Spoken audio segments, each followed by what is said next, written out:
বাংলার কৃষকদের জন্য খুবই খুশির খবর। আপনারা সকলেই জানেন, পশ্চিমবঙ্গ সরকারের পক্ষ থেকে প্রতি বছর খারিফ এবং রবি সিজনে বাংলা শস্য বীমা প্রকল্পের আবেদন গ্রহণ করা হয়। এখানে কৃষকদের ফসলের ক্ষতি হলে খুব সহজেই কৃষকরা এই প্রকল্পের মাধ্যমে ফসলের ক্ষতিপূরণের টাকা ব্যাংক অ্যাকাউন্টে পেয়ে যায়।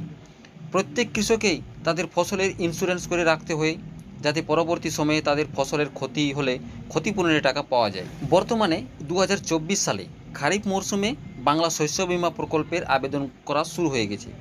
কৃষকরা কিভাবে বর্তমানে বাংলা শস্য বীমা প্রকল্পের আবেদন করবে, ফর্ম কোথা থেকে পাবে, কি কি কাগজপত্র লাগবে, বিস্তারিত আজকে জানাবো এই প্রতিবেদনের মাধ্যমে। তাই ভিডিওটির সঙ্গে থাকুন, শেষ পর্যন্ত দেখুন। ভিডিওটি ভালো লাগলে লাইক করবেন, চ্যানেলে নতুন হলে চ্যানেলটিকে সাবস্ক্রাইব করে অল নোটিফিকেশন অন করে রাখবেন। পশ্চিমবঙ্গ সরকার এবং Bajaj Allianz general insurance company limited এর মিলিত উদ্যোগে খারিফ 2024 মরশুমে প্রযুক্তি নির্ভর বীমা প্রকল্প পশ্চিমবঙ্গের সমস্ত জেলায় রূপান্তরিত হয়েছে। এই ফসলের আওতায় ফসলের ক্ষতির মূল্যায়ন, উপগ্রহ চিত্র এবং আবহাওয়া তথ্যের ভিত্তিতে দ্রুততার সাথে সম্পন্ন হবে এবং প্রাপ্ত ক্ষতিপূরণ কৃষকদের ব্যাংক অ্যাকাউন্টে সরাসরি প্রদান করা হবে। তাহলে কারা কারা এই প্রকল্পে আবেদন করার যোগ্য?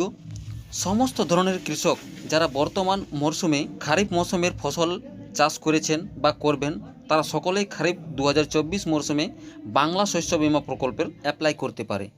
খরা বা প্রতিকূল আবহাওয়াজনিত কারণে যদি বিজ্ঞাপিত এলাকায় ধান 50% এর অধিক জায়গায় রোপণ বা বপনজনিত বিফলতার সম্মুখীন হয়, তবে ওই এলাকার সকল বিমাকৃত কৃষক তাদের বিমা রাশির সর্বাধিক 25% ক্ষতিপূরণ হিসেবে পাবেন এবং সেক্ষেত্রে ধানের বিমা সুরক্ষা তখনই শেষ হয়ে যাবে। আর যদি ফসল রোপণ করার পর প্রাকৃতিক দুর্যোগের কারণে বিজ্ঞাপিত অঞ্চলে 50%-এর অধিক জায়গায় ধানের ক্ষতি হলে কৃষকরা অন্তর্বর্তীকালীন বিমা রাশির সর্বাধিক 50% ক্ষতিপূরণ পাবেন।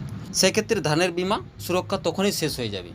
তাই সকল কৃষক বন্ধুদের কাছে অনুরোধ, আপনার রোপণ করা ফসলের ওপর বিমা করে নিন খুব তাড়াতাড়ি এবং আপনার যে নিকটতম কৃষি দপ্তর রয়েছে সেখানে গিয়ে আপনার ফর্মটি তাড়াতাড়ি জমা করুন। মনে রাখতে হবে, ফর্মটি জমা করার শেষ তারিখ 15 সেপ্টেম্বর 2024।